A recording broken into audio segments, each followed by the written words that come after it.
Hello friends, स्वागत है आप सभी का आदित्य क्लासेस में। आज हम लोग लेकर आए हैं चक्रवृद्धि ब्याज के सवालों को। तो चलिए वीडियो को शुरू करते हैं। देखिए पहला सवाल, कोई राशि चक्रवृद्धि ब्याज की दर से 2 साल में 16/9 गुना हो जाती है तो वार्षिक ब्याज की दर बताएं।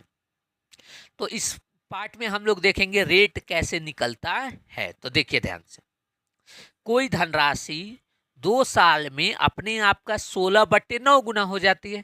यानी सर जी धनराशि 9 है, सॉरी धनराशि 9 है तो वो कितना हो जा रहा है, इसका 9/16 गुना, यानी कि जो अमाउंट है वो कितना हो रहा है 16।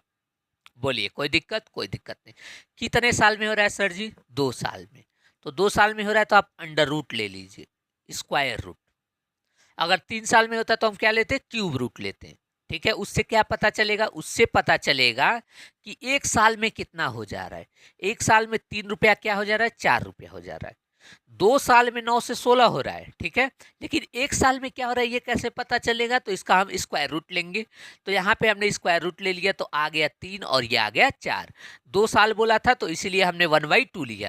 3 साल बोलता तो क्या लेते, 1/3 लेते। ठीक है, तो जितने साल में बोलेगा उसका 1/टाइम कर देंगे और उतना निकाल लेंगे। तो देखिए इससे अब पता चल गया 1 साल में 3 रुपया क्या बन गया, 4 रुपया बन गया।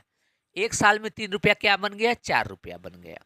यानी 1 रुपए का क्या हुआ है, ब्याज मिला है। तो देखिए 1 रुपए का ब्याज मिला, मूलधन कितना था, 3 था, गुणा कर देंगे 100 से, तो 33 सही 1/3% क्या आ जाएगा, ब्याज आ जाएगा।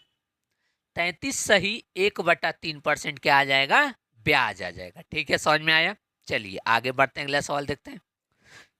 चलिए दूसरा सवाल देखते हैं। एक धनराशि, सॉरी चक्रवृद्धि ब्याज, यहाँ गलती से आ गया साधारण ब्याज, चक्र वृद्धि ब्याज की दर से 2 साल में 9/4 गुना हो जाती है तो वार्षिक ब्याज की दर बताएं। तो देखिए प्रिंसिपल है, अमाउंट है, यानी प्रिंसिपल 4 है तो अमाउंट क्या हो जा रहा है, 9 हो जा रहा है।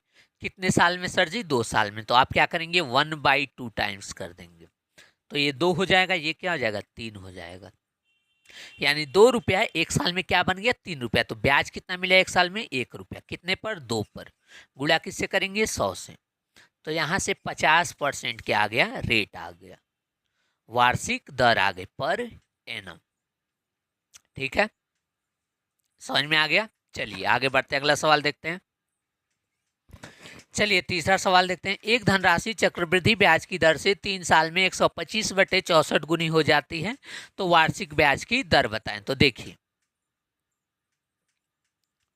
सर जी प्रिंसिपल 64 था और अमाउंट क्या हो गया, 125 हो गया। बोलिए कोई दिक्कत? कोई दिक्कत नहीं। कितने साल में, 3 साल में। तो 1/, क्या कर देंगे, 3 कर देंगे। ठीक है, तो 64 किसका होता है, 4 चौक 16 चौक 64, यानी कि 4 का क्यूब होता है। 125 5 का क्यूब होता है। ठीक है, निकल गया क्यूब रूट 4 और 5। यानी 1 रुपया ब्याज मिला है कितने पे, 4 पे। गुणा किससे कर देंगे, 100 से कर देंगे। तो आंसर क्या आ जाएगा, 25% पर एनम। यही क्या है, उत्तर है, वार्षिक रेट। ठीक है, सॉरी। चलिए तो आशा करता हूं आपको समझ में आ गया होगा। मिलते हैं नेक्स्ट पार्ट में अगले टाइप के सवालों के साथ। Thank you for watching.